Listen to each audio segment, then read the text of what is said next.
오늘의 말씀은 잠언 7장 1절부터 9절까지 말씀입니다. 내 아들아, 내 말을 지키며 내 계명을 간직하라. 내 계명을 지켜 살며 내 법을 내 눈동자처럼 지키라. 이것을 내 손가락에 매며 이것을 내 마음판에 새기라. 지혜에게 너는 내 누이라 하며 명철에게 너는 내 친족이라 하라.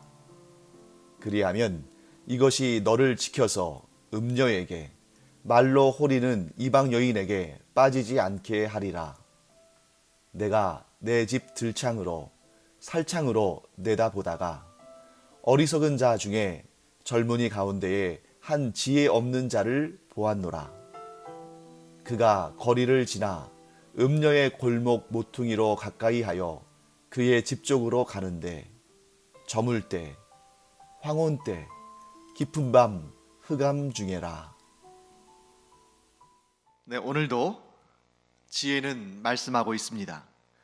내 말을 지키며 내 계명을 간직하라.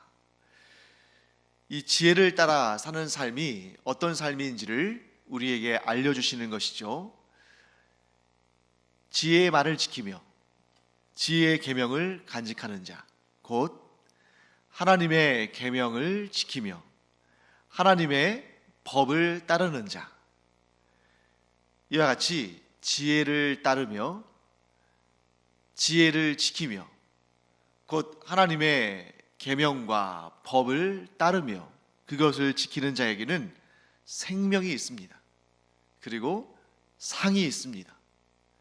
복과 은혜가 있습니다.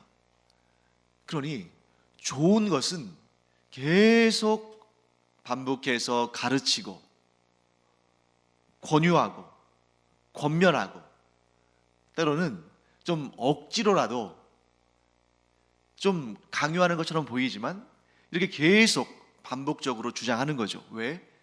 그 이상 좋은 것이 없으니까. 그 이상 더 나은 것이 있다면 다른 말을 할 수 있죠. 이것보다 저것이 나을 수 있고 저것보다 또 다른 것이 나을 수 있고. 하지만 왜 성경이 귀찮을 정도로, 왜 지혜가 이렇게 어떨 때는 좀 부담스러울 정도로 계속 반복하느냐? 그 이상 좋은 것이 없기 때문입니다. 그 이상의 생명이 없기 때문이고 그 이상의 복과 은혜와 상이 없기 때문입니다.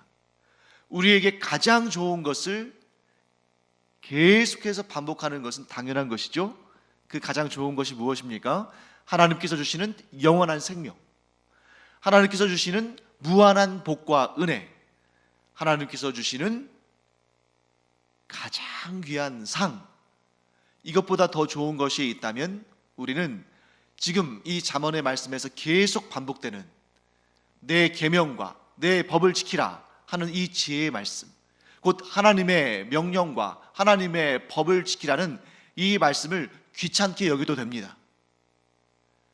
그러나 그것보다 더 좋은 것이 없기 때문에, 그것이야말로 가장 좋은 것이고 영원토록 좋은 것이기 때문에 반복해서 아무리 많이 말하고 아무리 많이 가르쳐도 부족함이 없는, 그것이 바로 오늘 이 잠언의 가르침입니다. 자, 뭐라고 말씀하십니까? 내 말을 지키며 내 계명을 간직하라. 그런데 반대로 하나님께로부터 오는 이 지혜의 말씀과 계명을 지키지 않으면 지금은 살아있어도 죽은 것이나 마찬가지입니다. 왜냐하면 하나님을 떠난 길은, 하나님의 지혜와 반대로 가는 길은, 그 길은 생명이 없고 영원한 사망, 영원한 형벌, 멸망의 벌이 기다리고 있기 때문입니다. 그래서 우리가 살아갈 때에는 이 방향이 굉장히 중요하다. 사람들은 시야가 좁고 시선이 짧아서 바로 앞에 펼쳐질 일들도 사실 잘 모르고 별로 관심도 없죠. 지금 내가 살고 있는 이 현실, 이 시점에 잘 먹고 잘 살고 즐겁고 뭐 누리고 기쁘고 하면 그만인 것처럼 살아갑니다. 대부분의 사람들이 그렇게 살죠. 앞에 일을 생각한다 하더라도 뭐 고작 나의 노년의 인생 또는 나의 자녀들까지의 인생 이 정도지 그 이후에 어떠한 삶이 펼쳐질지는 별로 관심이 없는 경우가 많습니다. 그러니까 삶의 방향성에 대해서는 별 관심이 없는 거예요. 지금 당장 잘 먹고 잘 살면 되니까, 지금 당장 내가 원하는 것 얻으며 누리며 살면 그만이니까.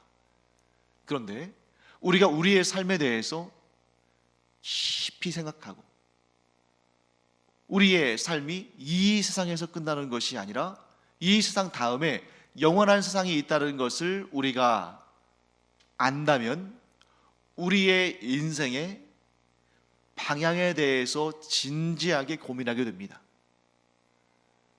왜냐하면 예를 들어서 지구에서 우주선을 쏘아 올렸습니다. 그래서 그 우주선이 뭐 금성이나 화성이나 이런 천체를 향해 날아갈 때에 처음에 한 1mm 정도밖에 오차가 없어서 이 정도 오차면 뭐 이거는 무시해도 괜찮다 그렇게 생각할지 모르지만 그 길이가, 그 주행거리가, 그 비행거리가 길어지면 길어질수록, 즉 멀리 날아가면 날아갈수록 그 1mm밖에 안 되었던 그 오차가, 그 차이가 얼마나 큰 간격을, 얼마나 큰 거리를 어긋나게 만드는지. 왜 각도기를 사용하면 알지 않습니까? 각도기는 뭐 우리 손바닥 안에 들어올 만한 그런 건데 거기에서 1도 차이, 정말 눈으로 아주 자세히 봐야 한 1mm 차이나 날까요 말까요? 거의 차이가 없는 것 같습니다. 그런데 그것을 길게 연장하면 연장할수록 그 거리차가 몇 미터 혹은 몇 킬로미터, 그것이 우주 공간까지 나아가면 수천 킬로, 수만 킬로가 돼서 결국 화성을 향해 쏘았던 우주선이 화성이 아닌 엉뚱한 데로 가다가 결국에는 화성을 만나지 못하고 우주 미아가 되겠죠. 또 그 우주 공간에서 지구로 복귀할 때도 마찬가지죠. 정확한 각도를 재어서 출발했는데 단 1mm도 안 되는 그 오차 때문에 지구로 귀환하지 못할 수도 있는 겁니다. 영원한 생명도 마찬가지입니다. 우리는 지금 영원한 생명을 향해 나아가는 것입니다. 우리가 단지 80년, 90년, 100년 그 정도 되는 인생을 살다가 소멸되는 존재로 만들어진 것이 아닙니다. 하나님께서 우리를 그렇게 창조하신 것이 아니죠. 우리에게는 영원한 삶이 기다리고 있습니다. 그런데 그 영원한 삶을 향해서 나아가는 그 생명길에서 단 1mm라도 오차가 나면 그 길은 생명길이 아니라 사망길로 갈 수 있다는 거죠. 하물며 그 조금의 차이만도 그런 큰 차이를 나타내는데 하나님께서 뜻하신 길이 아니라 그것과 정반대의 길로 간다면 그 끝은 무엇인지 보지 않아도 훤하지 않습니까? 그렇기 때문에 하나님께서 열어두신 길, 하나님께서 우리를 인도하시는 길, 그 생명의 길, 곧 지혜의 길을 걷지 아니하고 자기 마음대로 자기의 인생을 주관하며 살아가는 그런 인생의 방향성을 가진 자는 필연코 영원한 사망, 영원한 멸망의 길로 갈 수밖에 없다 하는 것을 우리는 반드시 알아야 됩니다. 그렇기 때문에 지혜는 뭐라고 말씀하고 있냐면 내 계명을 지켜 살며 내 법을 너의 눈동자처럼 지키라. 곧 지혜의 법을 너의 눈동자처럼 지키라. 곧 하나님의 법을 너의 눈동자와 같이 지키라. 자, 너의 눈동자와 같이 지키라. 자, 요즘에 우리 젊은 분들은 또 좀 어린 세대는 눈동자와 같이 우리를 보호하여 달라는 그런 기도를 많이 하지는 않습니다만, 이런 표현을 잘 쓰지는 않죠. 그런데 좀 연륜이 있으신, 또 신앙생활을 좀 오래 하신 우리 성도님들은 이 표현 많이 씁니다. 네, 저도 가끔 쓸 때가 있고요. 눈동자와 같이 지킨다.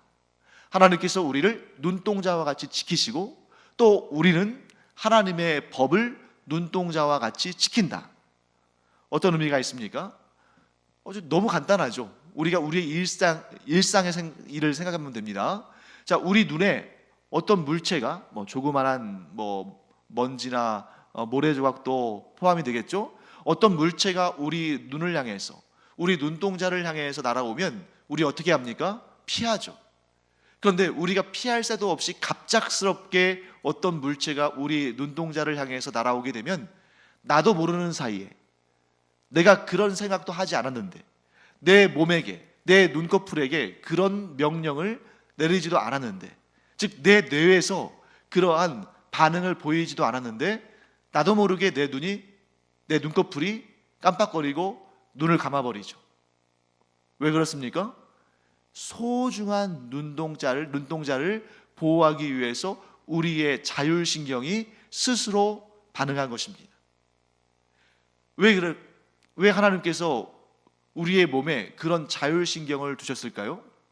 우리가 사물을 보고 또 뇌를 통해서 인지하고, 그래서 또 뇌에서 그 기관으로 어떤 반응을 보이도록 명령을 하다라고, 그래서 그 기관이 움직이게 되는 데는 시간이 걸립니다.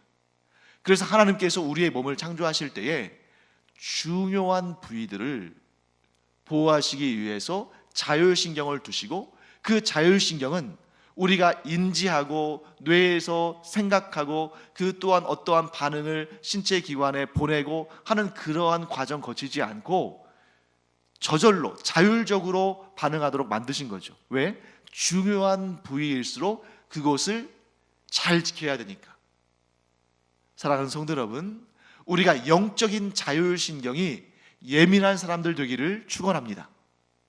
우리가 가장 중요한 것, 우리의 몸에서는 눈동자가 가장 중요해서 이 눈동자를 지키기 위해서 눈꺼풀이 자율신경을 통해서 이물질이 날아올 때 저절로 감기는 것처럼 우리가 하나님의 법을 지키는 것이 가장 중요하기 때문에, 이 지혜의 법을 지키는 것이 가장 소중하기 때문에 우리가 자율적으로, 자동적으로 반응하는, 그래서 우리가 깊이 생각하지 않고 다 따져보지 않고 무엇이 유리한지 무엇이 불리한지 그렇게 계산하지 않고 하나님의 법이라면, 지혜의 법이라면, 하나님의 명령이라면 따지지 않고 자동적으로 지키는, 순종하는 반응이 있는 우리가 되기를 간절히 축원합니다.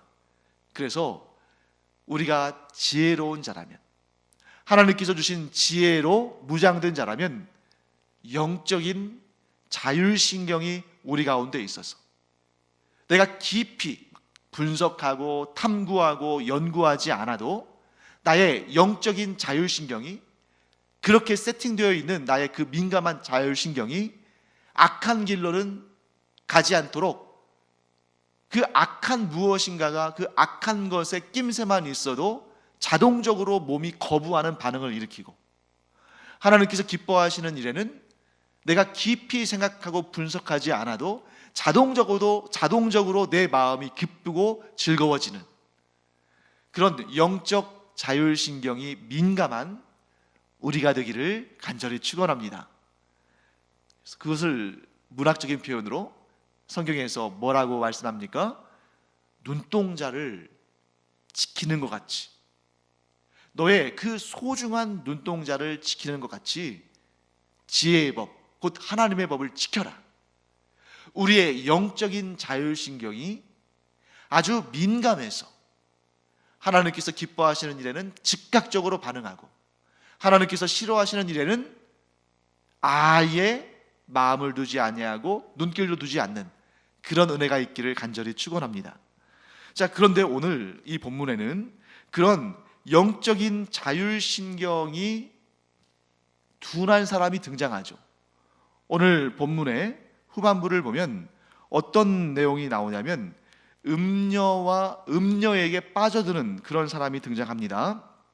그래서 어떤 사람이, 지금 이 지혜자가 이렇게 창으로 살펴보는데 어떤 사람이 보이냐면 어떤 어리석은 사람이, 밤중에 어두울 때 흑암 중에 음녀의 집 모퉁이를 돌아서 그 여인의 집을 찾아가는 모습을 발견한 것입니다. 자, 이 음녀의 유혹, 그래서 이 지혜는 음녀의 유혹을 물리친다, 이렇게 되어 있죠. 지혜로운 자는 음녀의 유혹을 물리친다. 그러니까 우리 뭘 할 수 있냐면, 처음부터 이 사람이 음녀를 찾아간 것이 아니라 음녀의 유혹이 있었습니다. 제가 이 지혜의 말씀, 이 잠언에서 음녀라는 표현, 또 이방 계집이라는 표현은 정말 문자 그대로 음녀와 또 우상을 섬기고 성적으로 문란한 이방 여인을 의미하는 것이기도 합니다만, 오늘날 우리 시대에까지 적용되어지는 이 잠언의 말씀의 그 의미로는 하나님을 떠나게 하는, 하나님께서 싫어하시는 일을 하도록 하는, 그래서 하나님 앞에 죄를 짓게 하는 그런 유혹들이라고 말씀드렸죠. 그래서 그런 유혹이 먼저 유혹한 겁니다. 음녀가, 이방 계집이, 또 그러한 하나님께서 정말 가증히 여기시는 그런 것들이 사람을 유혹합니다. 근데 그 유혹을 물리치는 것이 지혜인 것이죠. 처음에는 그런 악한 존재들이 사람을 유혹합니다. 그런데 거기에서 그 영적인 자율신경을 가지고 그 악을 물리치고 떠나야 되는데, 물론 처음에는 유혹을 받았죠. 그런데 지금 이 어리석은 사람 어떻습니까? 자기 발로 음녀의 집을 찾아가고 있습니다. 굉장히 무서운 일이 벌어지고 있죠. 처음에 음녀의 유혹을 물리치지 않았더니, 즉각적으로 그 유혹을 떠나지 않았더니, 나중에는 그 유혹, 음녀의 유혹, 곧 악의 유혹, 죄의 유혹, 하나님께서 싫어하시는 것의 유혹을 자기 스스로 찾아간다는 것입니다. 이게 바로 사람의 연약함입니다. 그렇기 때문에 자기 스스로 음녀의 집을 찾아간 사람이 무엇으로 변명하겠습니까? 변명할 수 없는 거죠. 왜? 자기 발로 음녀의 집에 찾아갔으니까. 또한 그가 어느 때에 찾아갑니까? 저물 때, 황혼 때, 깊은 밤, 흑암 중에 음녀의 집에 찾아갑니다. 뭘 의미합니까? 떳떳하지 않다는 거죠. 그러니까 자기가 음녀의 집에 찾아가면서 마음으로는 떳떳하지 않다는 것을 스스로 압니다. 그러니까 어두울 때 남몰래 찾아가는 것이겠죠. 사람이 죄의 유혹에 넘어갈 때, 사탄의 미혹에 넘어갈 때, 그게 죄인 줄 압니다. 그것이 나쁜 것인 줄 압니다. 절대 선이신 하나님께 책망받고 벌받을 것이라는 사실을 압니다. 그런데도 그 유혹에 넘어가고 심지어 스스로 그 유혹을 찾아갑니다. 음녀의 집을 찾아가는 것처럼. 그러므로 어떠한 죄도 어떠한 변명을 할 수 없습니다. 왜요? 죄와 악이 우리를 유혹할 때 우리가 그것을 거부하고 떠났다면 하나님께서 우리에게 상을 주시고 복을 주시지만, 스스로 자기 자신이 선택해서 음녀의 집을 찾아가듯이 죄를 찾아가고 악을 찾아갔는데 어떻게 변명을 할 수 있겠습니까? 그 모든 것이 자신의 선택인데. 사랑하는 성도 여러분, 그렇기 때문에 우리는 모든 순간에, 왜냐하면 죄와 악의 유혹은, 사탄의 시험은 시간과 장소를 가리지 않습니다. 그러니까 언제 올지, 어디에서 올지 알지 못하죠. 그래서 우리의 영적인 자율신경이 마치 이물질이 우리의 눈동자를 향해서 날아들 때에 나도 모르는 사이에 자율신경적으로 눈을 감아버리는 것처럼 우리의 영적인 자율신경이 민감해서 죄와 악과 사탄의 시험과 유혹이 우리를 향해 날아들 때에 그것을 향해서 눈을 감아버리는, 반응하지 않는, 떠나는, 그것을 쳐내는 그러한 영적 자율신경이 민감한 우리가 되기를 간절히 축원합니다. 그러면 영적인 자율신경이 민감하려면 어떻게 해야 되는가? 오늘 본문의 말씀이 이제 두 가지의 가르침을 우리에게 주고 있습니다. 자, 첫째, 내 손가락에 매라, 이런 표현 나오죠. 자, 지혜의 명령과 법을, 곧 하나님께서 우리에게 주신 명령과 법, 계명과 법도를 손가락에 매라. 자, 손가락에 매라. 사실 이거 좀 약간 의인화한 표현이죠. 예. 지혜도, 하나님의 법도, 계명도, 하나님의 뜻도 뭐 눈에 보이는 것은 아니잖아요. 그런데 그것을 손가락에 매라는 것입니다. 손가락에 맨다는 게 무슨 뜻이냐면, 쉽게 생각하면 반지처럼 끼라, 이렇게 생각하면 되겠어요. 하나님께서 주신 지혜를, 하나님의 법과 계명과 하나님의 뜻을 너의 손가락에 끼워라. 반지처럼 끼워라. 그 반지를 우리가 손가락에 끼면 계속 그 반지를 우리의 몸에 지니고 다니지 않습니까?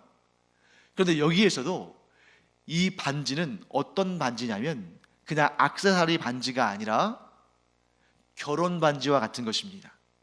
자, 액세서리 반지는 그날 기분에 따라서, 또 그날 상황에 따라서, 또 만나는 사람에 따라서, 모이는 장소에 따라서 다양한 반지를 끼웠다가 또 뺐다가 또 다른 걸로 바꿨다가 할 수 있잖아요.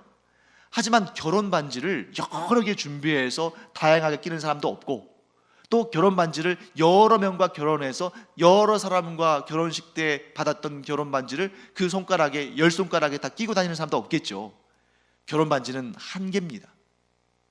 그러니까 언약 관계인 거죠. 이 결혼 반지는 단순한 액세서리가 아니라, 예뻐서 끼는 것이 아니라 언약인 거죠. 물론 요즘에는 결혼 반지 끼고 다니는 분들 많지 않습니다만, 저도 뭐 반지 끼는 거를 좀 번거롭고 귀찮아해 가지고 잘 끼지 않습니다만, 어떤 걸 의미합니까? 결혼 반지가 상징하는 그 상징을 우리가 마음속에 새기는 거죠. 나는 내 남편만 사랑한다. 나는 내 아내만 사랑한다. 자, 어떤 의미에서? 나의 배우자로서. 나의 배우자로는 내 남편밖에 없다. 나의 배우자로는 내 아내밖에 없다. 하나님께서 한 몸 이루게 하신 사람은 나에게는 내 남편밖에 없고 내 아내밖에 없다. 이런 언약인 거죠. 하나님의 법을, 하나님의 계명을, 하나님의 뜻을 반지와 같이, 결혼 반지와 같이 손가락에 낀다는 것은, 즉 손가락에 맨다는 것은 무엇을 의미합니까? 다른 데 눈 돌리지 않고 오직 하나님의 계명과 하나님의 뜻만 따르고 순종하리라 하는 것입니다. 사랑하는 성도 여러분, 우리가 지혜를 가까이 할 수 있는 가장 좋은 방법은 그 지혜를 나의 결혼 반지처럼, 그 지혜와 언약한 자임을 우리가 분명히 깨닫고 그 관계에서 떠나지 않는 것이죠. 한눈 팔지 않는 것입니다. 영적인 외도를 하지 않는 것입니다. 이것이 곧 우리가 하나님의 법, 하나님의 계명을 늘 마음에 새기고, 아까 말씀드린 것처럼 영적인 자율신경이 민감한 사람이 되는 그러한 방법이 되는 것입니다. 네, 그 다음 또 어떤 말씀을 주십니까? 두 번째는 내 마음판에 새기라.